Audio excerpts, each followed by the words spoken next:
Welcome to the My Brain Mechanic podcast. Today we're going to talk about the gut brain axis. But before we get into that, I want to do a recap of the other dysfunctions that are causing neuroinflammation. This way you'll understand how all of this affects the gut. So, we have the brain's immune system, the microglia that are not just active but primed, hypersensitive for not just months but years. We have neuroinflammation from the brain injury. We've got NLRP3, mitogen activated protein kinase, activated or highly elevated, causing neuronal death, more neuroinflammation. The breakdown of the blood-brain barrier, causing the body's immune system to attack and destroy brain cells. Then we have substances like S100B that were released from the injury that became coded as a virus by the body's immune system, formed antibodies that get back through the breached blood-brain barrier, attack and destroy the brain cells that produce the S100B in the first place.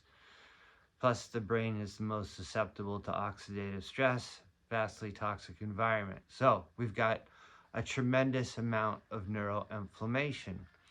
And when patients want to know about conditions like, brain fog and memory and cognitive physical things, if you have a computer and you open it up and you light a fire on it and close it back up, how do you expect all the wiring things to work well?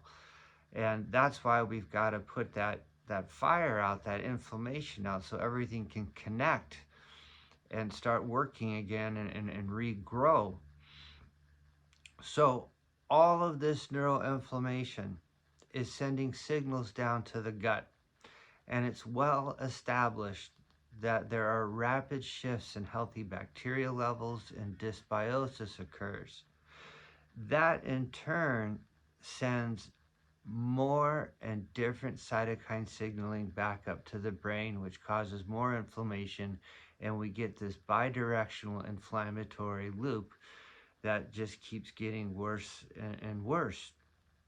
This is why we need to heal and seal the brain and heal and seal the gut.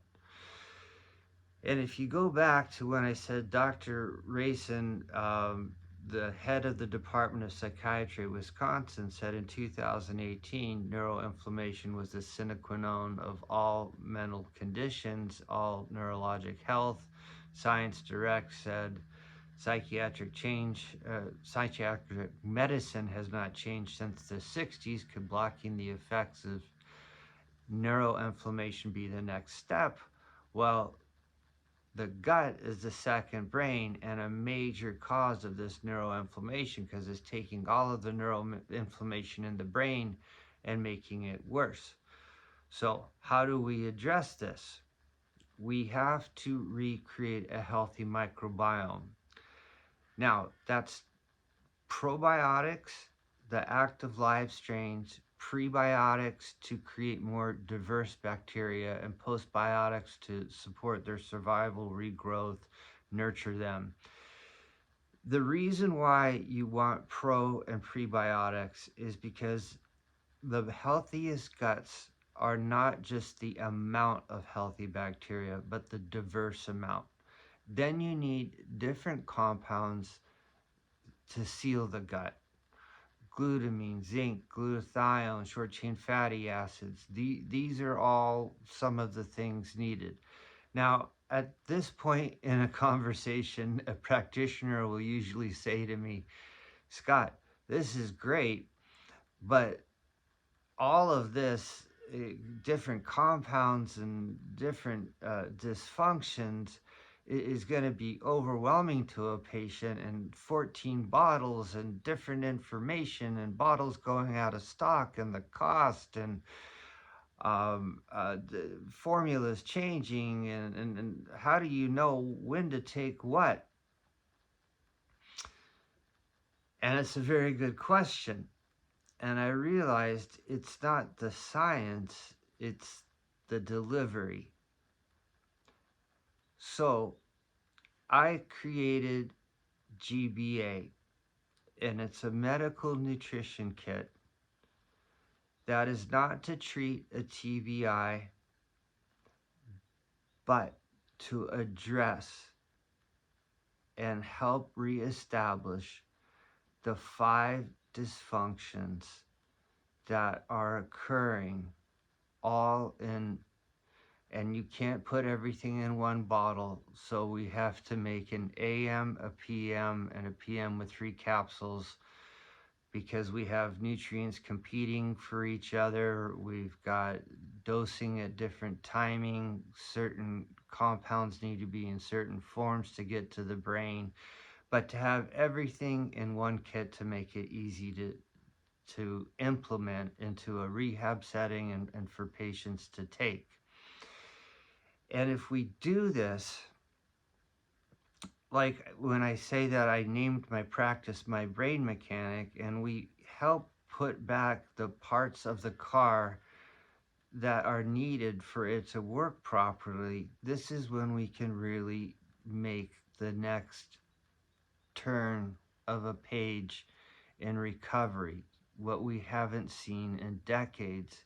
And this is addressing the dysfunctions and the rebuilding that is overlooked in the standard of care today.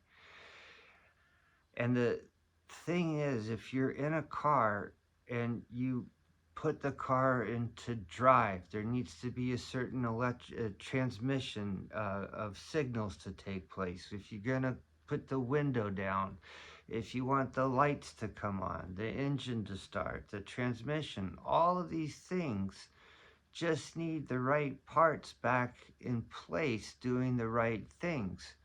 So that's what GBA is designed to do. It's not adding something foreign, it's not fixing the outside, but it's addressing the internal dysfunctions. And the gut is responsible for a lot of the feel-good chemicals like serotonin, dopamine, GABA. People with unhealthy guts, when you just get their gut healthy, you can completely change their emotional well-being. You can take people with unhealthy guts and change the way that they feel and happiness and calmness and irritability and a whole host of other things just by changing an unhealthy microbiome, all well established. So I hope this has been very informative because it really addresses the major dysfunctions with the exception of the last two, and they're slightly different. But in this case, we're talking about the main causes of neuroinflammation and how we address them. Next, we're going to get to the 400-mile-long microvascular network and brain stones that start to occur weeks and months after the injury. So I'll see you soon.